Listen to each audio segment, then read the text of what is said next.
honor of writing a blurb for a book that's soon to be released, in which I describe the author as the voice of wilderness itself.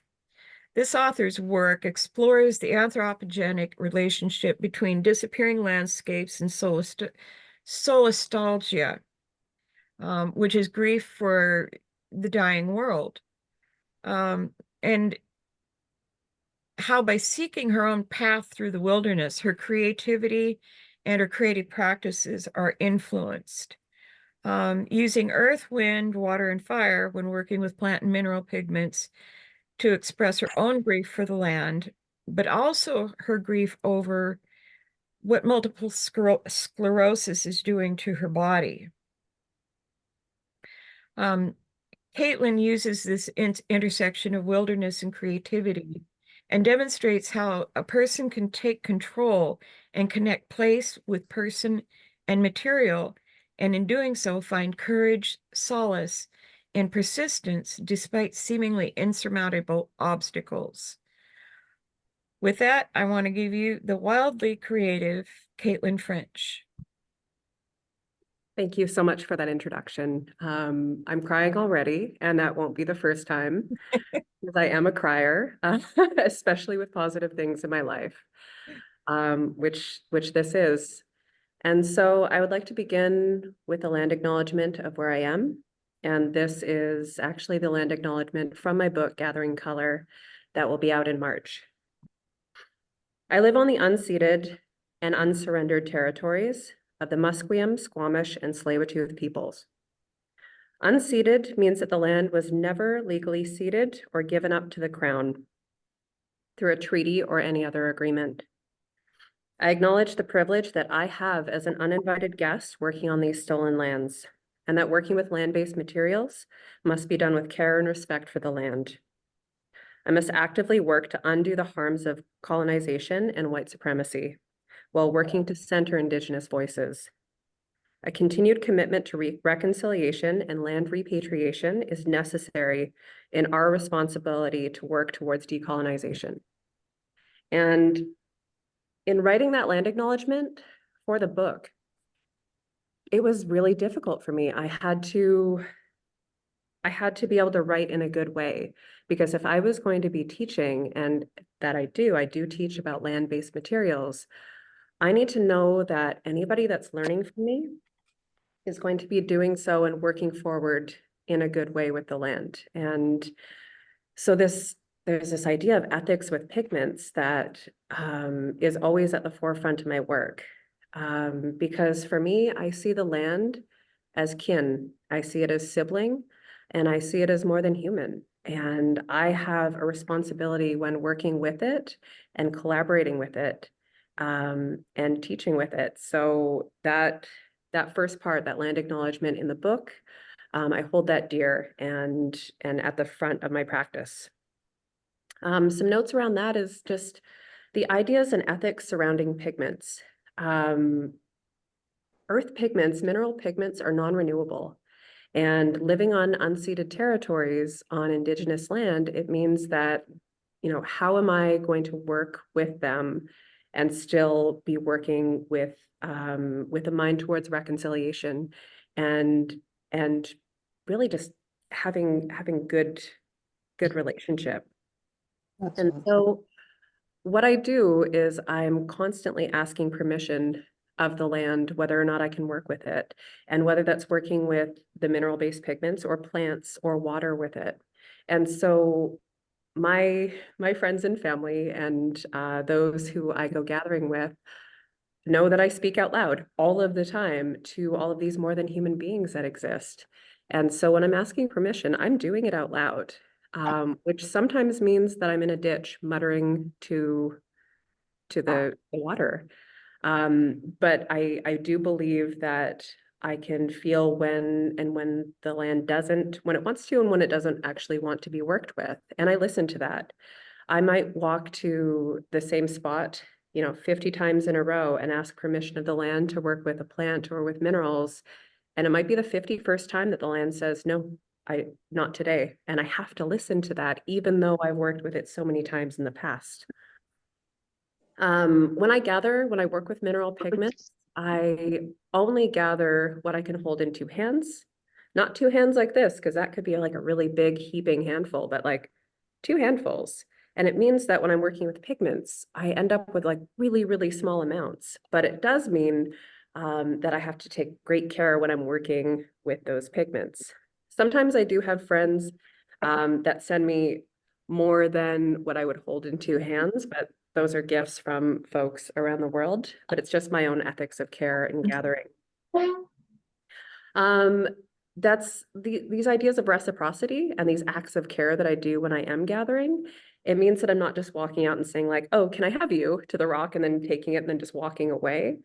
It's taking care uh, to be working with the land in that reciprocal way by doing acts of care for the land each time that I go out. And whether that is picking up garbage, because a lot of my work is within cityscapes or even out in the wilds.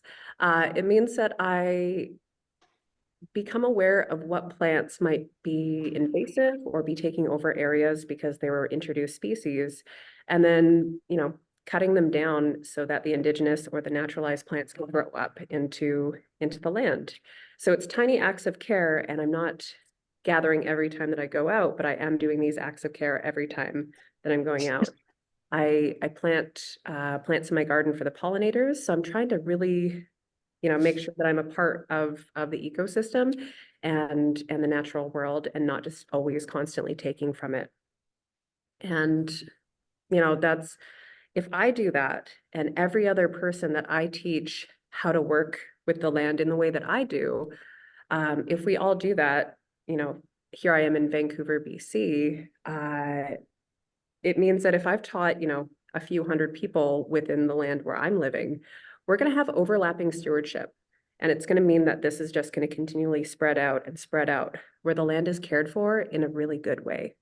And I think that that's important not only for my pigment work, but also for the pedagogy that I hold, because I am an instructor at a few institutions, and part of working with the land is teaching how to do it. So with that, we're going to move on to just who I am. And I am of mostly settler ancestry, mostly European. And I grew up in the Okanagan Valley, in a very small town called Oyama. And I grew up in this like dry desert climate where the colors of the land, it was mostly like this pink shale color. Up in the hills behind the house that I grew up in, there was like this giant shale pit. And so this like almost like pinkish, beigeish color, that color just reminds me of home. I now live in Vancouver, and I have lived here for almost 20 years, since I finished my undergrad degree at UBC Okanagan. I live in a body alongside three diseases. So I live with endometriosis, with multiple sclerosis, and with rheumatoid arthritis. And I care for these diseases because I live with them. They were uninvited into my body, but I now live with them also with reciprocity. I care for them in the ways that they need so that we can live together in this body. I do walk with a cane. I'm physically disabled by the multiple sclerosis. In 2020, I was diagnosed with MS right at the start of the pandemic. A quarter of my body just went totally numb. And it was 2 months of work figuring out what was going on in my body. And I finally got my MRI and I got diagnosed. And at that point, I could still walk pretty fine, and everything was, I'm not going to say great, but it was like great adjacent. Like I was still pretty motoring on. And the day after my diagnosis, my partner was hit by a car on his bicycle. And because I was in the midst of a relapse, my MS got much worse. And I developed a stutter that comes on when I'm stressed out or in the midst of a relapse. And I also now have to walk with a cane because my left leg is, sometimes it doesn't move with the rest of my body. It has its own beautiful life. And so with that, I started a walking practice because I used to be a runner and I could no longer run because my body decided it wouldn't. And I had a harder time on a bicycle, not only because of strength within my body, but also fear at the time. Because after my partner was hit and he broke his back and he had many like pretty grievous injuries, but he didn't die. I was pretty scared of my bicycle. And so I took up a walking practice. And I was already an ochre worker. I already was a person that gathered mineral pigments, but I was always doing it very quickly. And so this really slowed me down. And it was at the time in the beginning of the pandemic, um, where we were taking space from one another, where it was fairly isolated. And so my kinship and my relationships were with the minerals that I walked by every single day within the city and the plants and the animals that existed there. And so although the MS, not great, and the pandemic, definitely also not great. The gift that I got from that time is that I was able to really slow down and to see the pigments that I was working with. So how did I begin working as an ochre worker, as a mineral-based person? I didn't do it on purpose. So I worked on my undergrad at UBC Okanagan, and then halfway through that degree, I took a year off to go into a jewelry program at the Kootenai School of the Arts. And on my very first day, I realized that I was terrified of fire and I couldn't work with the torches. I didn't really think like jewelry, fire, danger. And so I was like, oh God, I can't do this. Okay, I'll try to get into ceramics. And ceramics, their program was full. And I'm like, oh shit, okay. Textiles, they all look like witches. Those are my people. We can stand around cauldrons. Fantastic. So I did, and I joined textiles and I did a year there at KSA, and then I went back and I finished up my undergraduate degree. But while I was at KSA, I learned how to work with plant pigments as natural dyes. And so that kind of kick-started my work into pigments because plant pigments, well, they're dreamy. And then a couple of years after I graduated with my undergrad, I realized that my painting practice was done mostly with acrylic paints, but my dye practice was done with natural dyes. And I was like, why are these so far away from each other? That doesn't make sense. Like, why am I working so hard to be natural, but then also working with microplastics as paint? Like, that made no sense. So then I started investigating different ways to make botanical inks, and I made a lot of really awful ink that rotted, and there was just like jars of weird things around my house, and my very understanding partner would, check and say like, okay, is this pigment or is this witchcraft? And I'd have to say like, oh no, that's ink, that's pigment, like, move it along. Please don't throw out my jars of things, which is great. And then, learning more about plant pigments as working with for painting and for different art practices. I didn't want to work with things that were as fugitive. I didn't want to work with these beings that would fade within light and that sort of thing.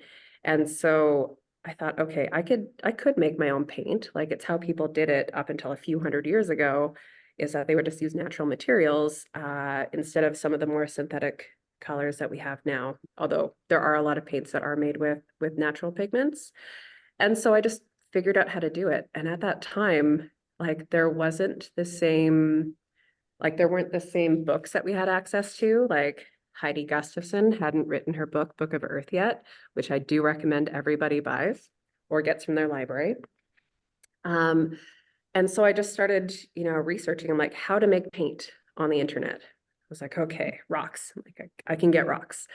And then, it moved into farther than that, where I was like, okay, well, what about, stones or like not necessarily like big hard stones, but just pigment itself when you drive by a road cut and you can kind of see like the bands of soil or dirt or ochre. I was like, okay, what is it even called to separate that pigment from the rocks and stones and such.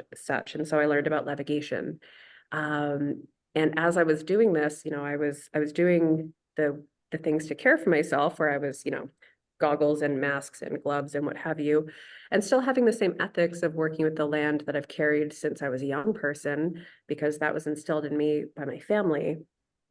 But then I started to like see this like wider world of pigment workers and think, the old gods for Instagram that we were able to connect with so many different people. And I've made friendships around the world with other ochre workers.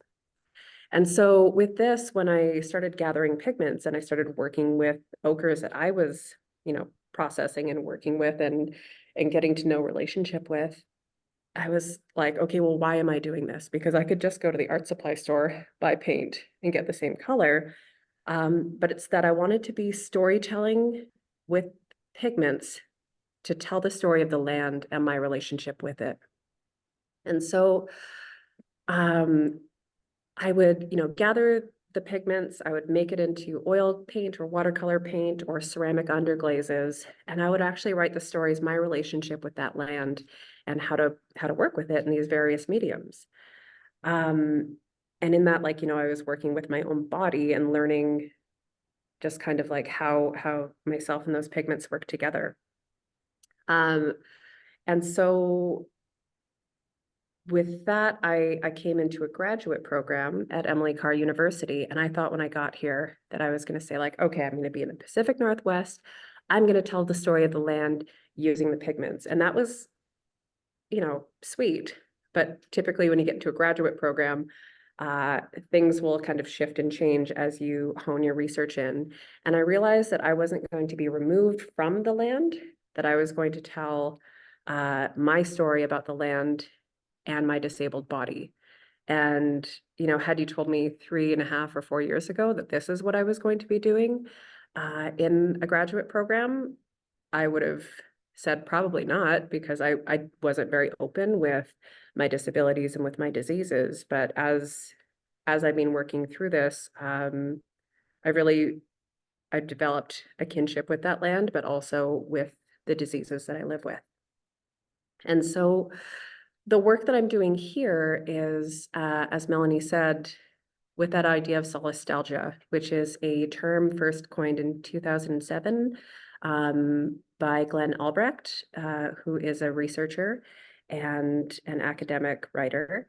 And it's that kind of grief for the land living in distress with climate change and with everything else that we are all collectively living with.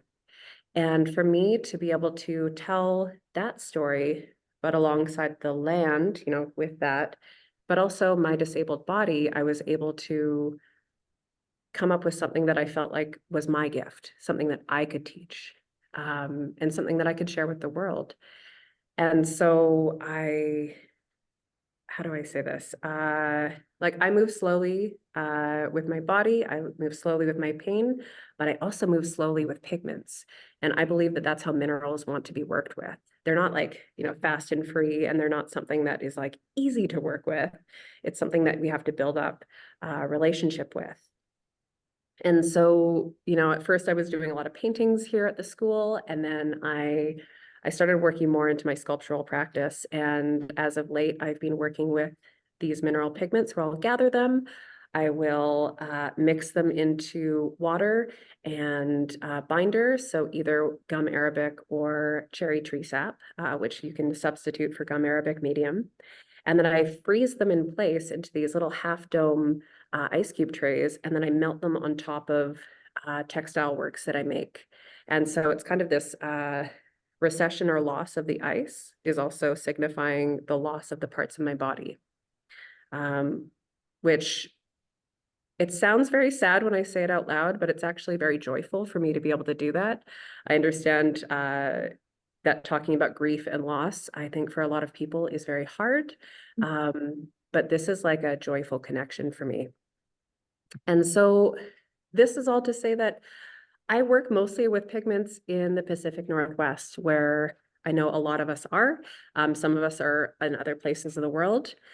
But our pigments here that we work with, it's a little bit harder here, I've found, than in other places to work with our minerals or with our ochre kin. And it's because we're really heavily forested. If I look outside the window and if I look this way, I'm facing north.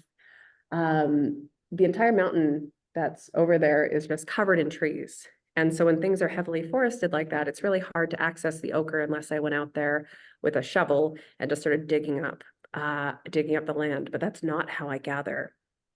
It's also that there's a lot of granite here. There's a lot of very hard stones, and it's a little bit, not more difficult, but it's kind of, you kind of have to really look to find the pigments here.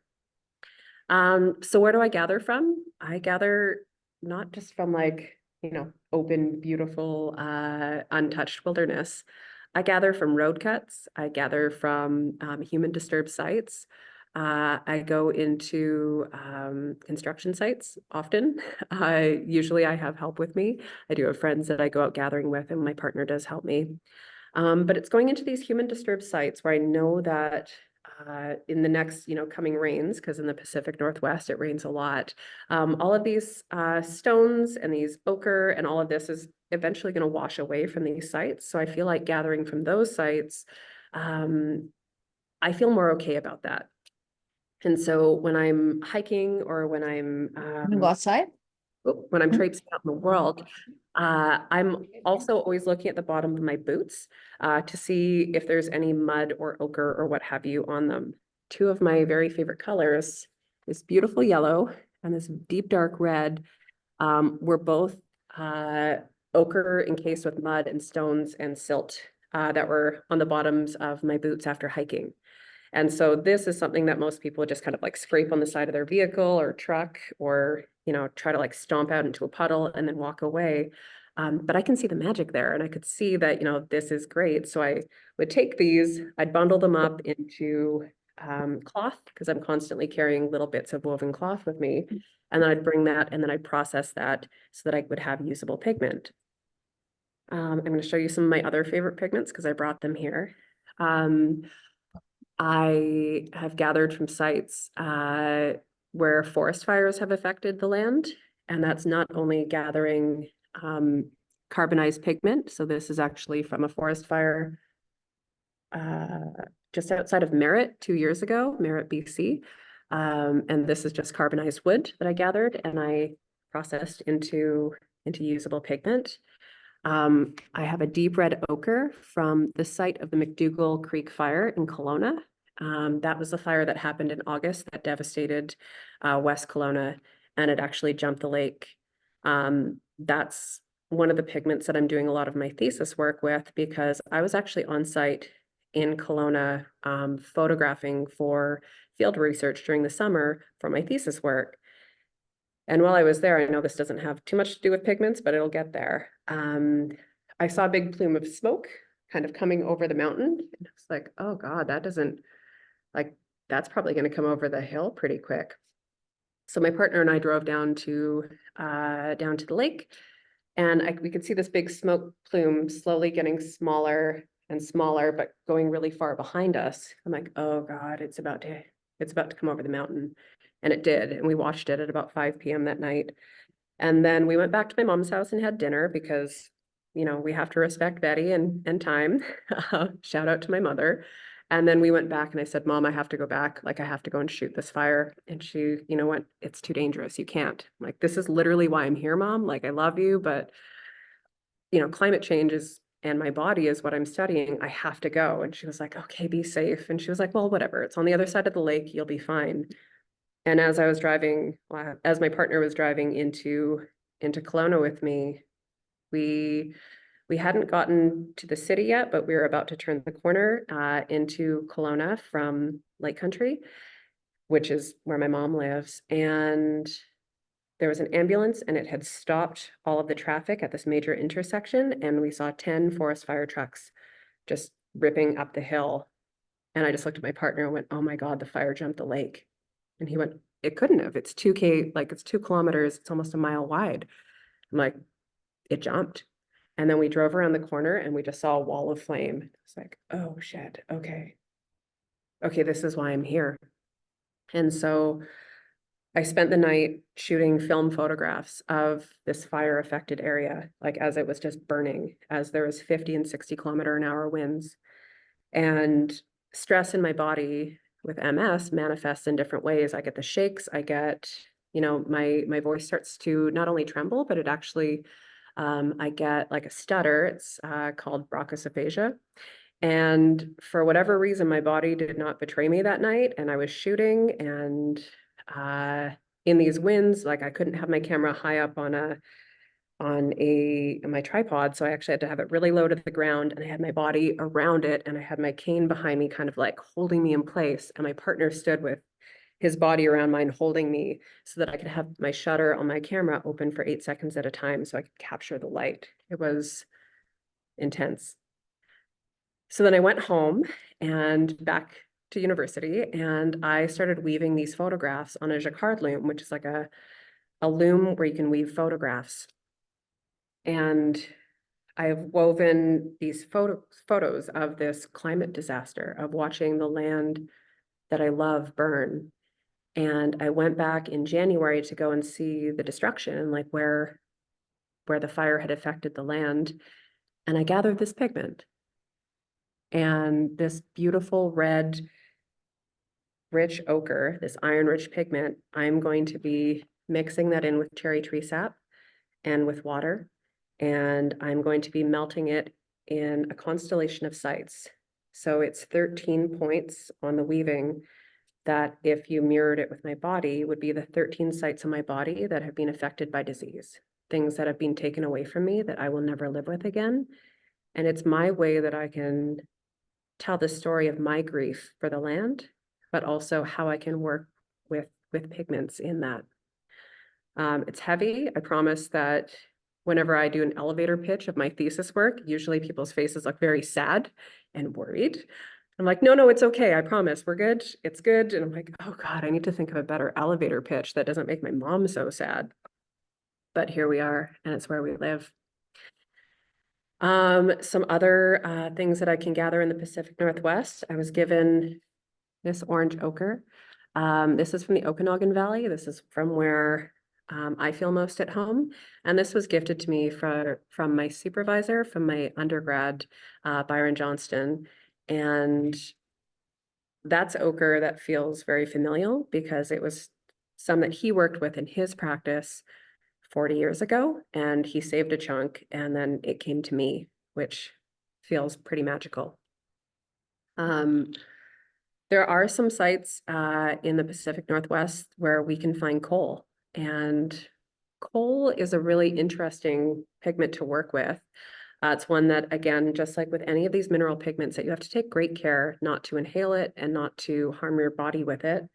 But this is a jar of coal that I was sent for Christmas 3 years ago. And it didn't really hit me that I was like, I was just sent coal for Christmas by somebody because I thought it was the best Christmas gift I got that year.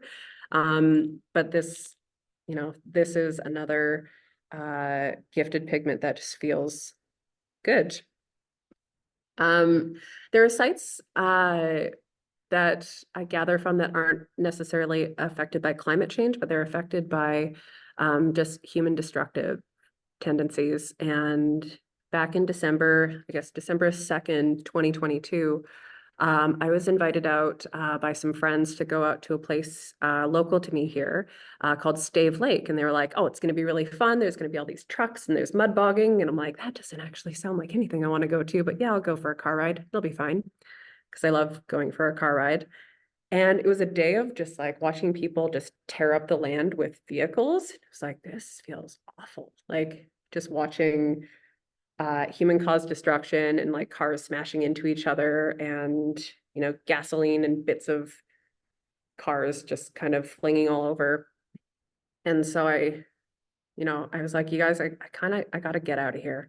And so as I was leaving, I kind of stopped and I looked down and there was just this like band of like really rich orange ochre. And so I kind of got down on my knees and I whispered, to the land because there was all these folks around me who could, see and hear what I was doing. And I kind of asked permission of the land saying, can I take a little bit of this and can I work with you? Do you want to come home with me? And it felt like the right thing to do. And so I gathered this beautiful dark yellow-ish, almost orange pigment. And it felt like that connection that I had with this and this like very strange day. It was like this focus of care together with me in the land. There's only been one time that I've gathered more than, 2 hands worth of pigment. And it was when I was up on the north end of Vancouver Island and where I went to the site of a clear cut. And if you've never experienced a clear cut, I feel like it's one of the hardest ways to experience the land. Just watching just human caused destruction of just like leveling an entire area and not giving care or credence to the fact that the land is going to be changed in a way that can never come back from. So I went up to the north end of Vancouver Island and I went into this clear cut and I found a bunch of beautiful ochre and I gathered it up to process back at home. But I actually brought home quite a number of Ziploc bags full of it. But I was working with that with the Wild Pigment Project. And so that with Tilke Evans went out to people all around the world with her pigment subscription service that you get a small flap of pigment each month. And it gets sent out through the mail. And the only reason that I felt okay doing that was that I wasn't working that pigment so that I could get paid from it, so I could, get my name out there. It was that Tilke donated thousands of dollars, which I wouldn't have been able to just outright give to an organization. And she gave it to the Fairy Creek Land Defenders and to their funds for being able to save old growth forests on Vancouver Island. And so for me, gathering that much pigment and spending 2 months processing, working with, and readying it for being sent out, for me, that was an act of land back. And that's something that's really important as a land-based artist. So I wasn't taking it for me, I was taking it for the betterment of the folks who are protecting old growth there. And with that, I was gathering from a site that I knew rain was going to wash it away. It would eventually, yes, lead to the ocean, but it wouldn't stay in sight in situ. And so that felt like pigment that I could work with in that sort of way.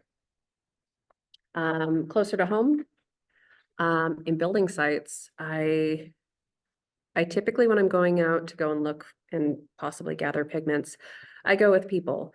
And so if there's going to be a big hole dug in the ground where a building was taken down, I will usually have my partner or a friend there with me, kind of watching my back, making sure that I don't get hurt, and telling me if there's security guards that I'm going to have to try to run and or limp away from very quickly. But probably about a 20-minute walk from where I'm sitting right now is this beautiful bright yellow ochre that was revealed after a building that's 100 years old was torn down and now they've put condos there. But now that I have this, I have something that the land remembers. And so I'm not sure what that pigment will become. I have gone back to the site where the new building is, and I've taken some of the pigment and I've put it on the ground in front of where the building was built as kind of like a remembrance or like an offering, like part of ritual. But it was, another pigment that I could gather. If you have access to, or if you're able to go hiking out in the bush, sometimes you'll come across bones of animals that other animals have, dragged around, eaten parts of, and what have you. And those can be very easily carbonized. And this is deer bone black. And so back in 2020, I found some deer bones and I, with a mask and with goggles, crushed it up, put it into a tin can, put a lid on the tin can and stuck it in a fire for about 20 minutes, took it out, let it cool. And now I have deer bone black. And so this is the same as like bone black that you would get from the art supply store, but it's something that I gathered from within my land base. And I think that carbonized or, burnt bones are one of my all-time favorite black pigments to work with. I also have colleagues here at school that will bring me pigments, which, does feel like a beautiful caring gesture. I gather pigments sometimes on days where I'm having, well, we'll say it for this one, times of loss or grief. At last May, at the funeral of my aunt, at our horse farm in the Slocan Valley, I needed a minute away from everybody. It was like a lively and beautiful funeral, but it was also just very hard, and holding that grief. So I walked the land. I walked the perimeter of the land where she's like tended and stewarded for the last 35 years. And I found a stone and I ground it up, and it's this beautiful orange. It was just like a rock, quite small, and I ground it up. And I've been working with this as an act of remembrance for somebody that I loved. And so, how does working with these pigments translate into my not only my art practice, of painting and doing these melting ochres and what have you, but how do I live with them? How do I care for them in a way of daily practice? I use my pigments and I make very tippy and wobbly ceramics. They're never perfect, um, but I make these storytelling objects. And so this is some pigments from quite local, so just south of here and then just over on one of the islands, but also from places that I've traveled. Like this is from Reykjavik. And I use an underglaze pencil after I've painted the pigment and some water onto bisqueware. And then it means that when I'm having my tea at school here, I'm actually holding and touching and communing with the pigments daily. It means that I can sit and remember. And to do something like this takes really, really small amounts of pigments, but it means that I can actually hold them and remember them. And I'm not just thinking about a painting that existed far away, but it's actually being able to hold this and have tea as ritual. I am very lucky, and I have a friend, Meg Sams, who is a colleague and artist that lives in Newfoundland on the other side of Canada. And she's woven me these beautiful cloths that used to be white, which are no longer, and they're very heavily stained. But these are the cloths that I use to clean up after I've been working with my pigments. It's because I don't have the heart when I'm working with these non-renewable resources, which is a weird way of saying it. Let's not say resources, let's say beings. When I'm working with these beings, I can't just wash them down the sink and have and still feel like I'm caring for them in a good way. And so I use these cloths, and this is what I use to clean up, and this is what I use as kind of like the ending ritual to having worked with them as paint or with pigment, or into some sort of other artist material. And it means that these now also hold all of these memories of kinship with the land. I brought you some other pigments that are kind of like the really easy, like accessible pigments to anybody that lives near a waterway, and that's bricks. If you've never been a person who has gathered ochre, or it feels like really intimidating or scary, bricks are ochre with, other mineral materials smashed together, formed into these cubes, and then baked, and then they just exist, and then they're sent around the world. And we often have them in the foreshore of Vancouver here because they were typically used as ship's ballast. And so something that was put into the front of ships uh, to kind of like hold weight in the fronts of ships. If you had an empty ship going somewhere to pick up cargo and then go back, you wouldn't want to have like an empty ship that would just be bobbing around. So these would kind of act as weights. And then oftentimes, rather than taking them off of the ship and then bringing them into town and then having something done with them, they would just dump them in the ocean. And so then these wash up on shore, and then it's pigment that's traveled really far, and it's something that you can work with. And so this isn't actually even a piece of brick from here. This is sent to me by Sarah Hudson, and they are a Maori artist living in New Zealand. And they sent me a brick from New Zealand, and I actually sent them a brick from here as a pigment trade, which is kind of the magic of being a pigment person. I've worked extensively, and this is kind of coming out of the Pacific Northwest, but I do artist residencies where I go around the world, and I'll spend, a month at a time in different places, and I will gather and work with pigments there and see what comes of it. And I've spent many months over many different trips to Iceland, gathering and working with mineral pigments. But I brought you a friend to meet, and this is Brand New Earth. Well, it was in 2021. She's a couple years old now. This is a stone from the eruption site at Fagradisfjall, which is very close to where is erupting right now, and has been for the last couple of months in Iceland. And it, I spoke with it. It said yes, it could come home with me. But each time that I go to try to grind up part of it to work with it, it doesn't feel like it's time yet. And so I've had this stone for almost 2 years. And although she wanted to come home with me, she hasn't wanted to be ground yet. And so I have to listen to that. And part of me just wants to grind up some of it to see what color I can get or what it will move and work with. But it keeps saying no. So she sits with me on my desk, and one day maybe it'll want to be worked with. In that, when I did an artist residency in 2022 in Reykjavik at the SIM residency, I gathered 49 pigments. And I keep an archive of each of them where I will actually write down not only where I gathered it, but things about that day. And so they all have numbers. And so this is a bowl that I work with. And all of these pigments were, other colors, but because they were all pretty rich with iron, it meant that when I painted them onto a bisqued ceramic piece and fired it, that they all turned kind of like this beautiful brownish color. And they're all pretty different. And some of them are kind of faint, and some of them look like they could just be a whole glaze on their own, just based on their chemical makeup. But again, being able to hold a bowl of these pigments, it means that each time that I'm eating out of this, or when I'm have objects in it, or when I get to hold it, I get to remember those days, those pigments, and those times. I have a couple more pigments just to kind of close out this idea. This is another Icelandic pigment. The last four are all Icelandic. This is from the glacier Svinesfelljökull, who's a glacier that I've been visiting and working with since the first time that I went to Iceland in 2014, and documenting and experiencing the recession of that glacier, which does have a lot to do with my thesis work.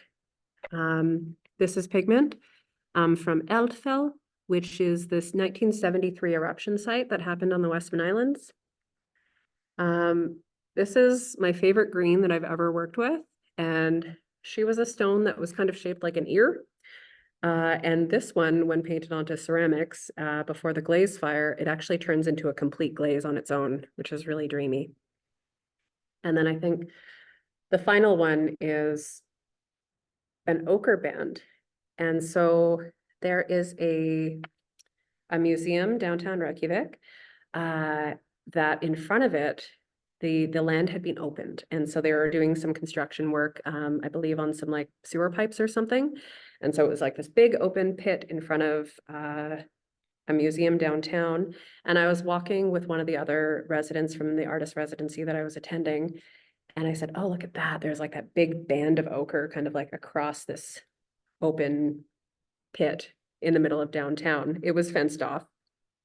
And he said, oh yeah, cool, great. And then he thought we were going to keep walking to the pool. And I said, okay, can you hold my bag for a sec? He was like, okay. And kind of had that like, oh God, look. And I was like, okay, great. And I pulled out a bandana and I was like, oh, and could you hold my legs? He was like, what are you doing? And I was like, just hold my legs, it's fine. And so I got myself kind of underneath the fence, and only the back, like my legs were sticking out, but my body was kind of down into this pit. And I gathered a scoop of this pigment and I put it into the bandana and I tied it up. I'm like, okay, pull me back. And he was like, this is not what I signed on for. Thank God for Tillman. He pulled me back. I processed it. And then since I've returned to Iceland, of course, this open pit has been closed. And so this is pigment that was only seen in Reykjavik, a couple of times where it's been opened up, and they keep closing it back up. So who knows when the next time that ochre will be seen again. And I've got to work with her, and she exists in this beautiful way. If you're interested in this, if any of this conversation about working with land, or if you have any sort of inclinations to working with plant pigments, or kind of the magic and ritual that I speak of. I wrote a book about this, which is coming out on March the 19th. It's called Gathering Color, and color is spelt the Canadian/English way, so OUR. On that, I would recommend not doing a graduate level program and writing a separate book at the same time, but I did it. But it's more of like a how-to and why to work with natural artist materials if you can, or if you desire to. If you're interested in that, we at the university here are going to be having a book release for it on the 21st of March, which I would love for you to come to if you have the ability to. If not, I'll just be putting it on my Instagram and to all the other sites. But that's kind of the stories of pigment and the stories of color. And so I'm here for any questions, comments, or concerns.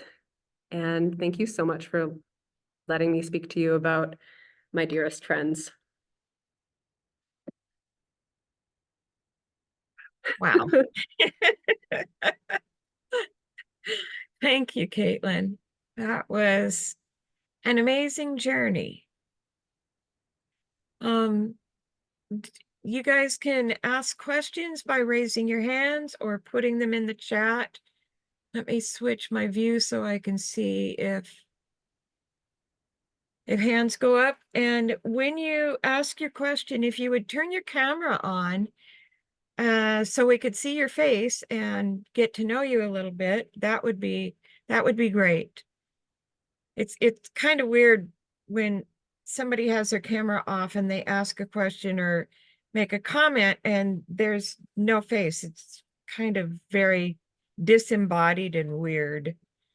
So my first thing is to point out that the person that wove these is actually here. Hi, Megan, who is an amazing weaver and pigment artist themselves. So thank you, Megan, for making beautiful cloth. Hello, and to you. Um, let's see. Okay, so for the person that Yeah. says that they would like to see one of my woven works, so Where do some you of them see are up that? on my Instagram. Oh, It's there it is. some of them are up on my Instagram, but the final ones and the one that is going to have this fire pigment put onto it aren't completed yet, but they will be done, I promise, and installed by March the 20th for my thesis exhibition here, and then I'll have the photographs up online. Okay. Nadina says, glad to have heard your story of pigment. Let's see. And Tina says, thank you. I'm so inspired. It looks like Jennifer Griffin has a question. Okay. I can only see one screen at a time, cool. so. I can jump in if Sure. I'm not quite sure how to phrase it. I've been thinking this whole time, but you sort of mentioned the elevator pitch, talking about grief and talking about the major aspects or the direction that your work takes and how it's not a sad thing. And I wonder if that's because is it, do you think maybe because you're expressing it's almost a ritual of expression, or that you're making something beautiful out of an experience that might be viewed in a different lens? I'm just curious where, because I think I too was sort of taken in by it maybe seeming like a sad, um, more of a sad thing that you were maybe dwelling on, but that wasn't the case. You sort of have to give this disclaimer every time. So I'm just wondering, you know, is it that you're making grief beautiful, or that you're acknowledging it, or just what that sort of connection is, if you know, because you explained it and I get it, I feel like, but just if you have a little more idea of what that connection about finding the joy in recognition, or what, if you had anything to say about that.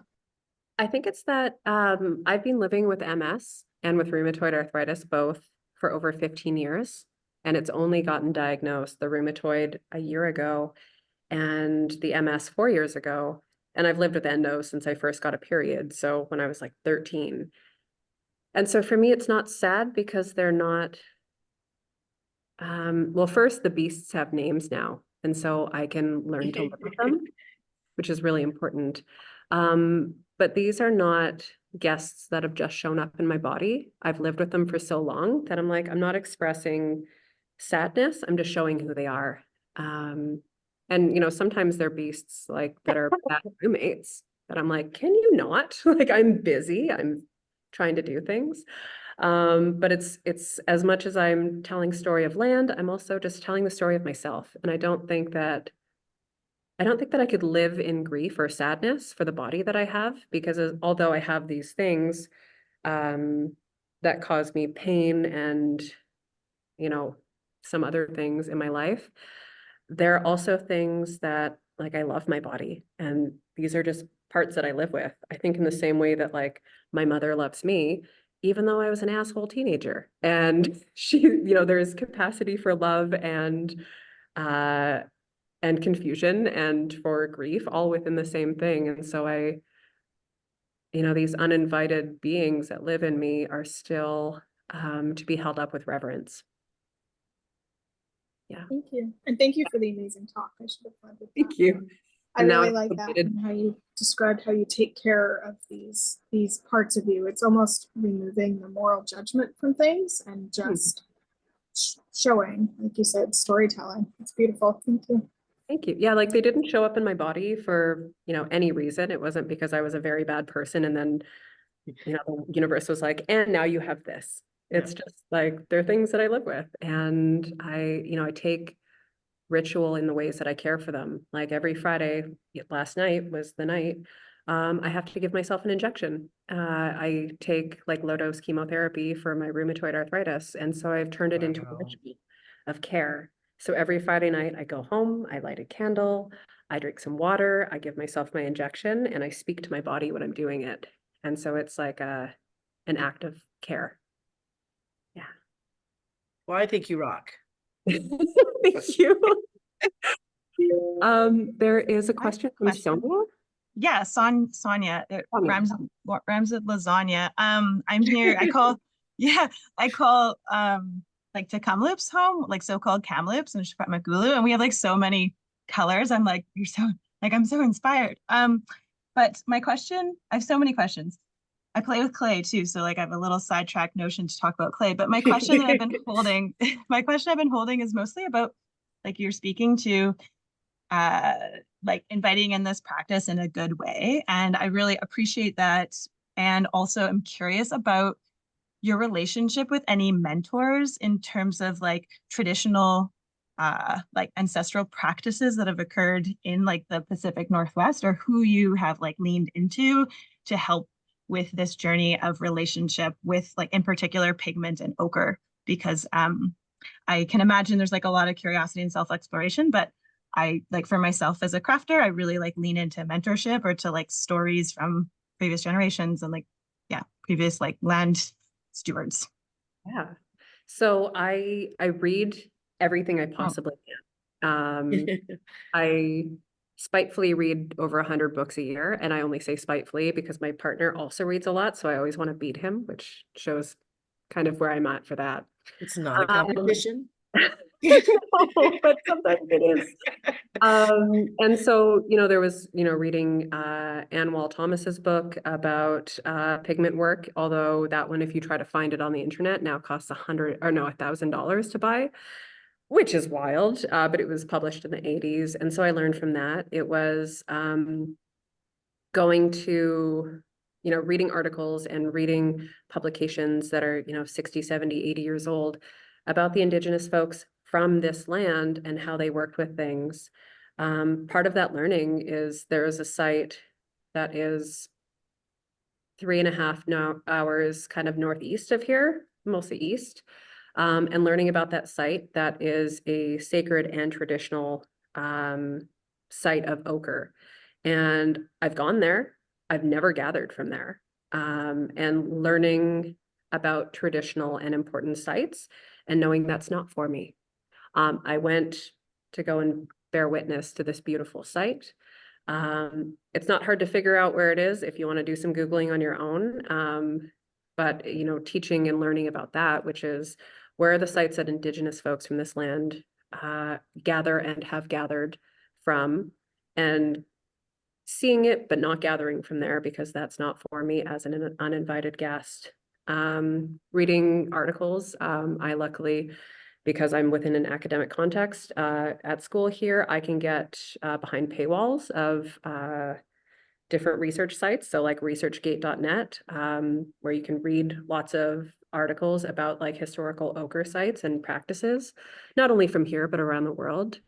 This is a shout out to Melanie. So she has articles about Vivianite and the blue color that comes from this land, which I've read multiple times, and I encourage you all to as well. But also, if you are unsure, reading Heidi's book, Book of Earth. I promise she doesn't pay me to say this 10,000 times, but it's learning from other pigment artists in that way, finding other folks on Instagram or like TikTok or what have you, but people that you can see that work in that reciprocity and good way with the land. Usually you can tell from people pretty quickly if there's that kind of like good connection there, and making friends. And that's how I've made friends with all of these pigment people in my life, is just working well and making connections, because the internet has connected us in a way that is beautiful, where we can learn from one another and to take care. But not everything on the internet is truth or good for you.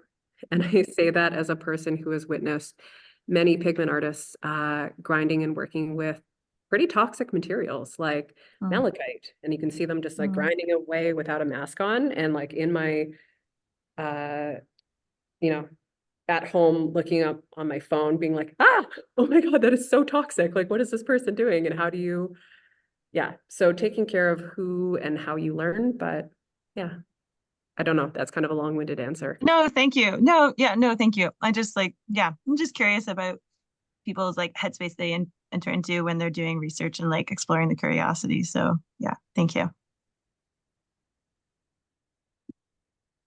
Do we have any other questions? Um, Comments? I had a question which I almost feel like you may have just answered. I'm very new to mineral pigment. I do a lot with plants and flowers. So you've given me another sort of tangent, which I didn't really need, but thank you. I guess That's what we do best. um so thank you. I mean, I've done a little bit of lake pigments. So I guess my question I always ask, and it's only because I'm very limited to outdoor space.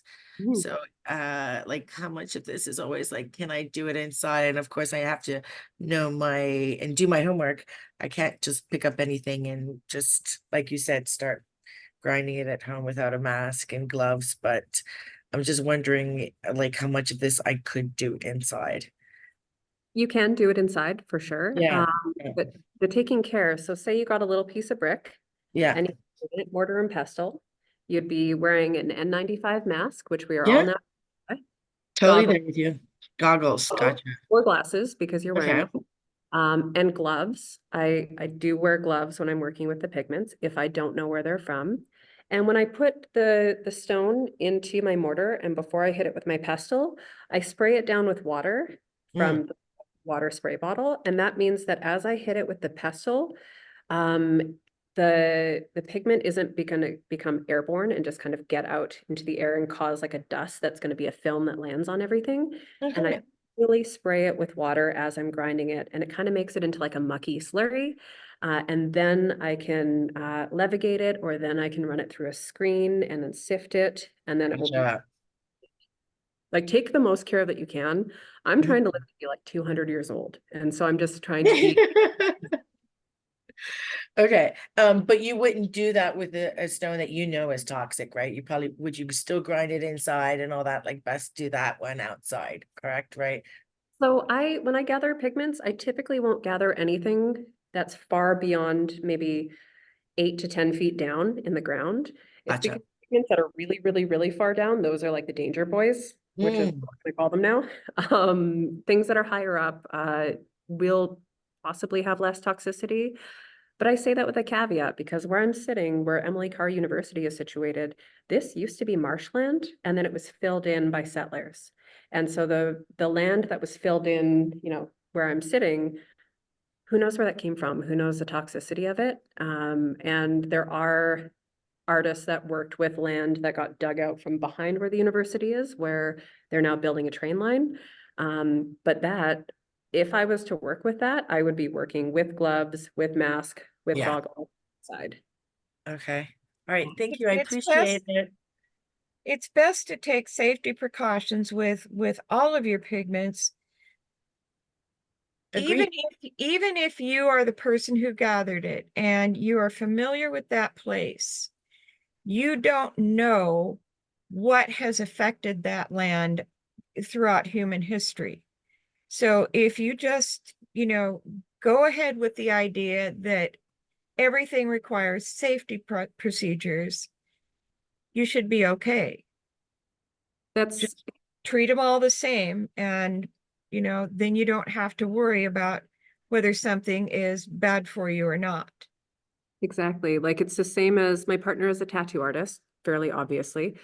And when he's tattooing people, he wears gloves and he takes every precaution to not have blood or, you know, what comes out of somebody when you're tattooing, regardless of whether or not he knows them and they've been tested or what have you. You treat every person in tattooing like you want to protect yourself and you want to protect them. You do the same thing with pigments.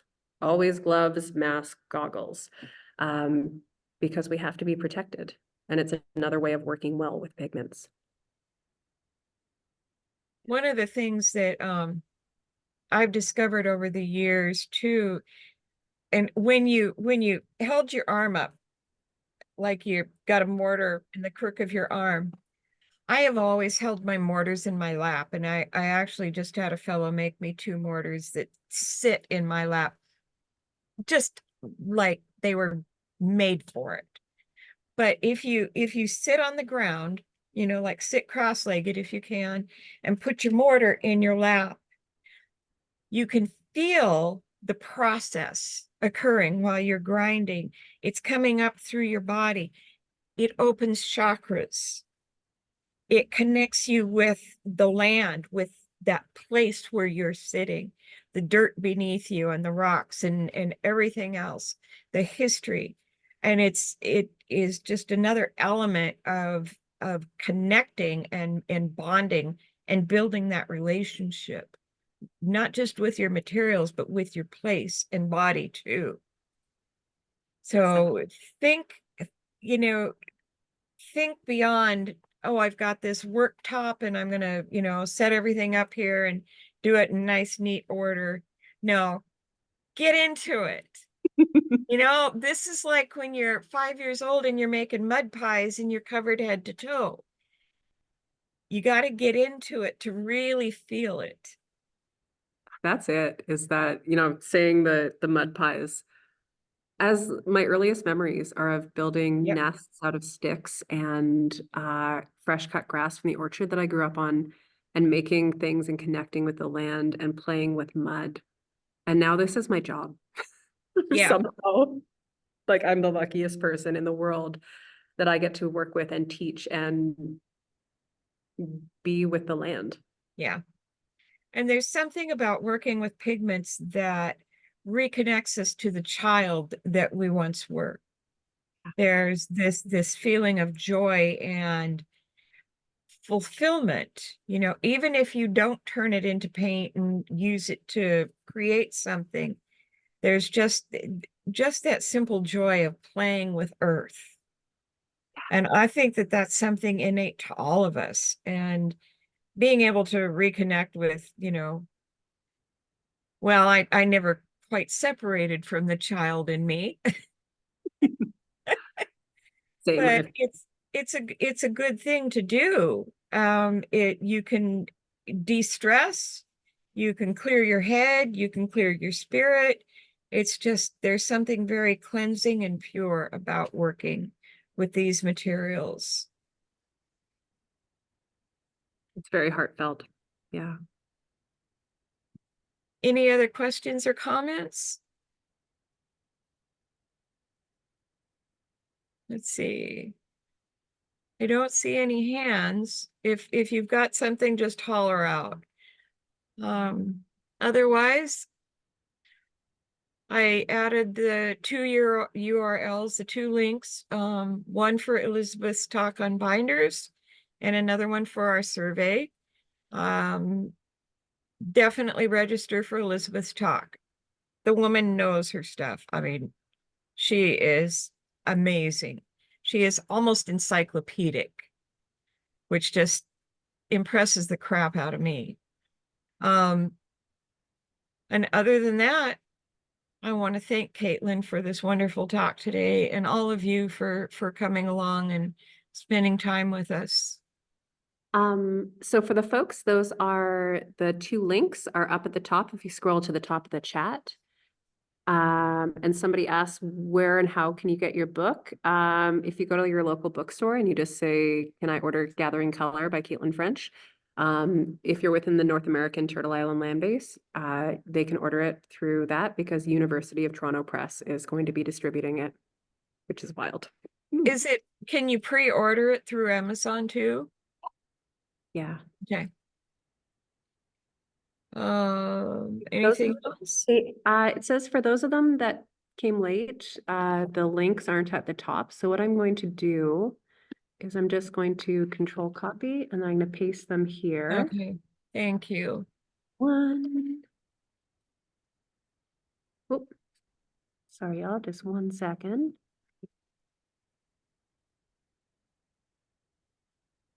Not working. One of the things we're trying to focus on this year with PRI is our relationship with the land, with place, and how pigments connect us with place. So some of our future talks are going to be related to this topic. If you are not on our email list yet, go ahead and send me your email, either in the chat or you can get us at pigmentsrevealed@pigmentsrevealed.com. And I'll add you to our email list for our newsletter and any updates that we have. There we are. The second link that I just put up is the one to the upcoming events with PRI. Yeah. All right. Well, thank you, everybody. Thanks, I'm gonna everyone. let you all run away now. Go play with your pigments. Go for a walk. Thank you. Take care, everybody. Thank you all.